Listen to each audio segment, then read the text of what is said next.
Part 1. Induction. Close your eyes. This is a story about a crab and a monkey and a persimmon tree and the long, patient way that justice sometimes works. Not the loud kind of justice, the quiet kind, the kind that comes eventually when enough small things decide to act together. Let the story begin. Part 2. The Trade. Long, long ago, by a river that ran through a valley of persimmon trees, there lived a crab. She was a small crab. Practical. Industrious. The kind of creature that keeps things tidy and gets things done. One morning, she found a rice ball.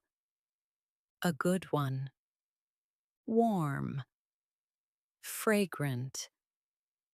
Perfectly shaped.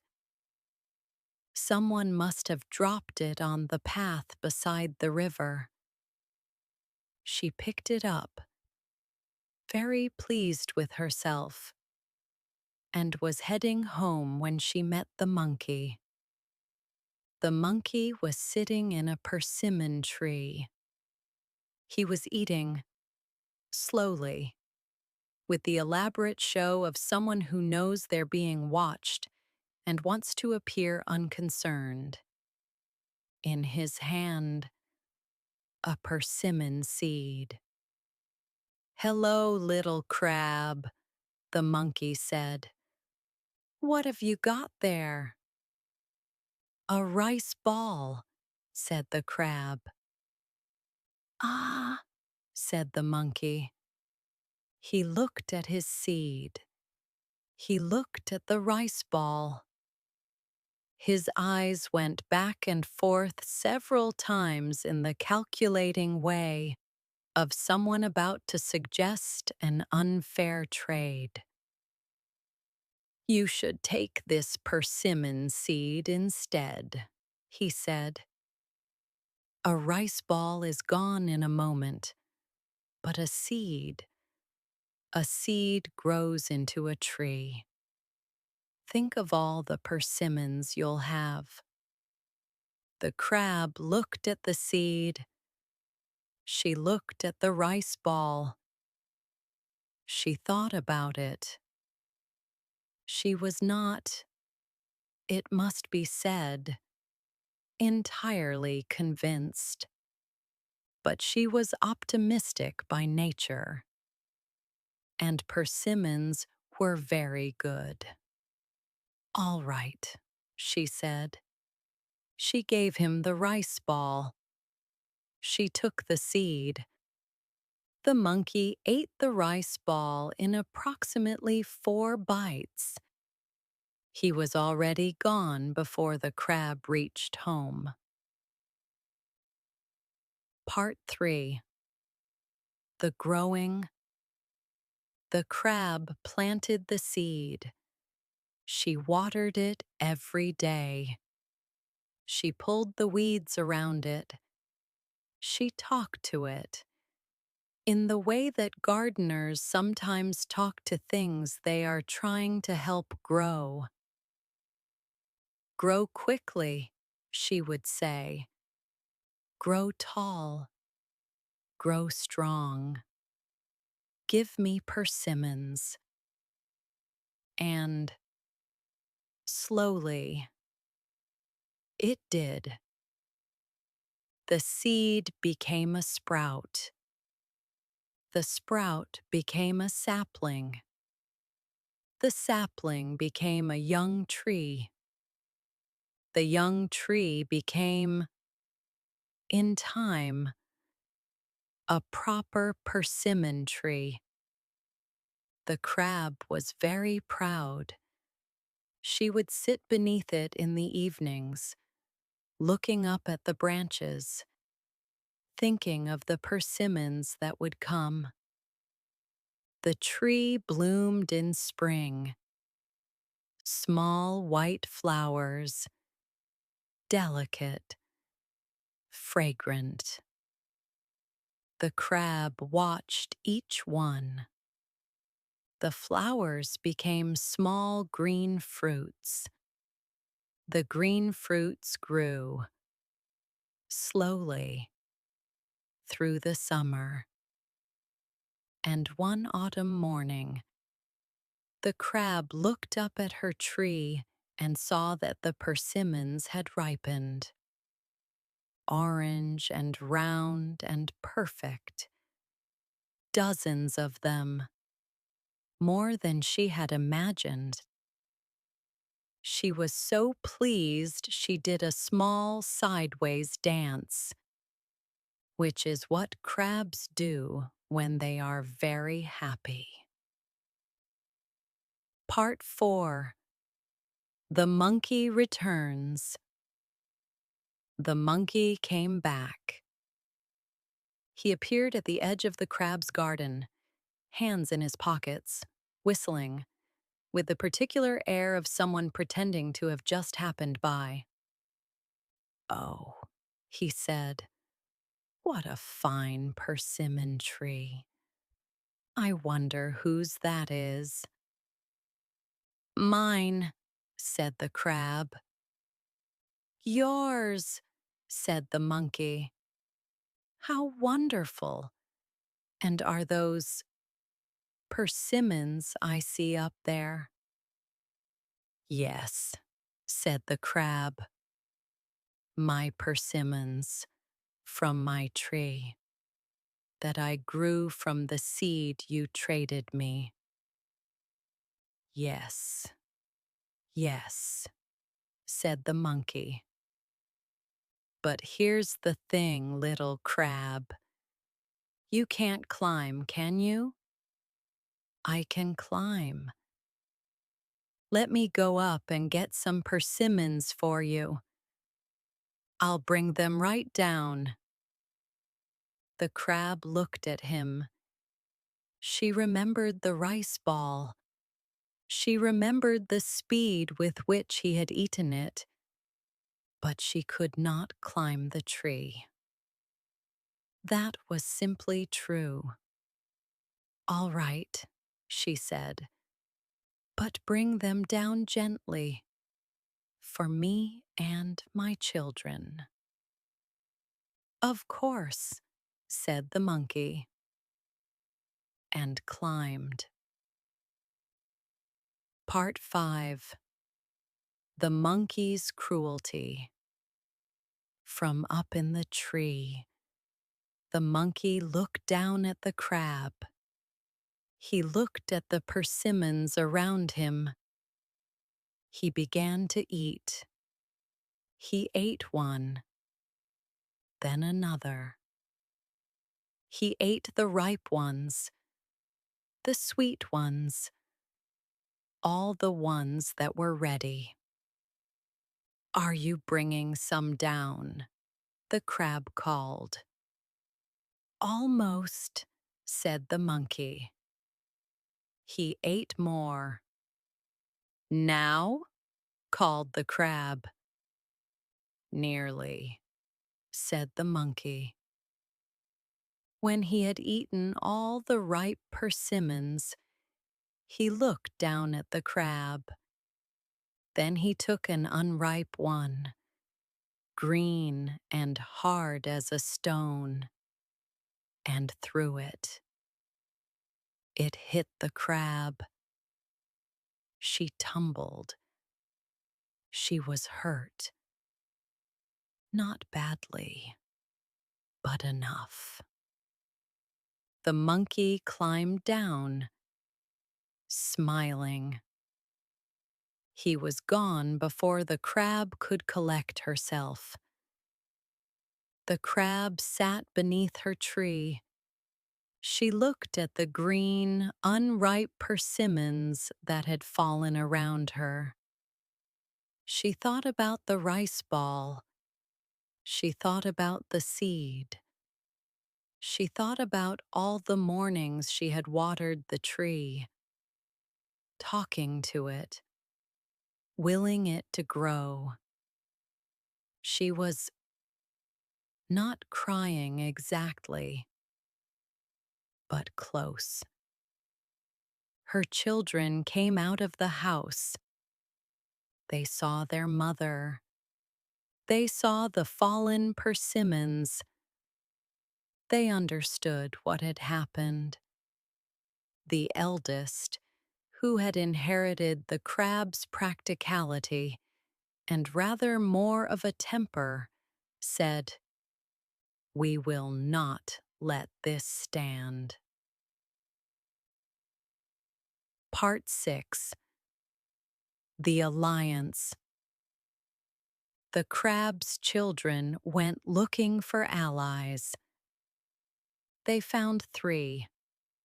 The first was a chestnut, a tough, spiky chestnut who had been treated badly by the monkey on a previous occasion and was delighted to be asked. The second was a mortar, an old stone mortar who lived in the barn and had its own grievances.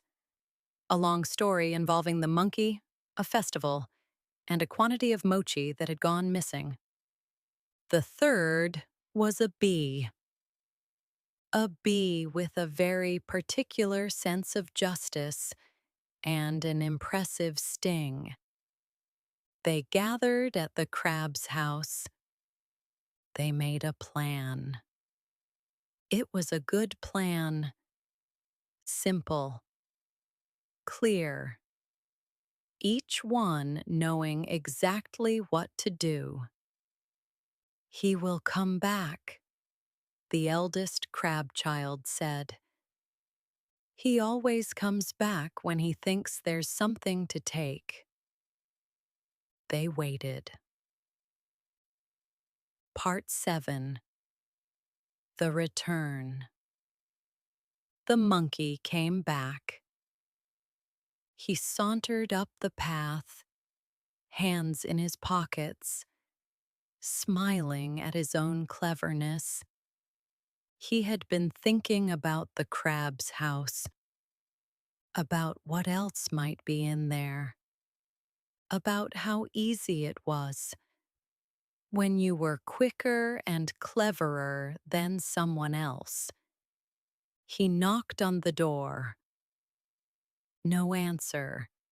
He pushed it open, went inside, made himself at home in the way of someone who doesn't consider other people's homes to be genuinely other people's. He sat down by the fire. The chestnut, hidden in the ashes, exploded. The monkey leapt up, burned his hand, ran to the water bucket to cool it. The bee, hiding inside the bucket, stung him on the nose. The monkey screamed. He ran for the door. The mortar, waiting on the roof, dropped. It was not a light mortar. The monkey sat in the middle of the room, somewhat flattened in spirit, if not entirely in body, surrounded by a chestnut, a bee, and a mortar, all of whom were looking at him with great satisfaction. And at the door, the crab and her children. Part 8. The Reckoning. The monkey looked at all of them. There was a long silence. Then, the monkey did something unexpected. He didn't run. He didn't bluster. He sat there, in the middle of it all, and he thought. He thought about the rice ball and the seed and the persimmons, and the crab tumbling. He thought about all the times he had taken something that wasn't his, about the speed with which he had always moved on, never looking back, assuming that being clever meant never having to face what you'd left behind. He looked at the crab. She was small. She had a bruise from where the persimmon had hit her. She had children who had gone and found a chestnut and a bee and a mortar because she couldn't fight for herself. He felt something. It was not a comfortable feeling. "I took your rice ball," he said, "and I didn't give you a fair trade. And I ate your persimmons, and I threw the hard one at you." The crab said nothing. "I'm sorry," said the monkey. The room was very quiet. The chestnut crackled slightly. The bee buzzed once. The mortar sat heavily on the floor. The crab looked at the monkey for a long time. "Give me my persimmons," she said finally. "Next year, all of them, fairly." The monkey nodded. "And don't come back until then." He nodded again. He left. Part 9. The next year. The next autumn, the monkey came back. He was quieter this time. He knocked properly. He waited. When the crab answered the door, he had a basket full of persimmons, ripe ones, the best from his own tree. He held them out. The crab looked at the basket. She looked at the monkey. She took the basket. "Thank you," she said. "I'll go now," the monkey said. He went. The crab brought the persimmons inside. She and her children ate them slowly, savoring each one. They were very good persimmons. Part 10. What the Valley Remembered. In the valley, the story was told for a long time afterward about the crab and the rice ball and the seed, about the persimmon tree and the hard fruit thrown in spite, about the chestnut and the bee and the mortar, about the monkey sitting in the middle of it all and thinking. People told it in different ways. Some versions had the monkey punished more dramatically. Some had him unreformed, simply defeated. But the version the crab's grandchildren told, the one that got passed down through the generations, was this one. The one where he thought, because that was the part that mattered most to the crab. Not the chestnut's burn, or the bee's sting, or the mortar's weight, but the moment when the monkey stopped running and stayed and looked at what he had done. That was the hard part. harder than any of the rest. And he had done it. Part 11. Outro. The story is over now, but somewhere, in a valley of persimmon trees, a small crab is sitting beneath her tree, looking up at the orange fruit against the autumn sky, pleased with what she has grown. Sleep now. Let the persimmons ripen around you. Let the autumn air carry you. Shh.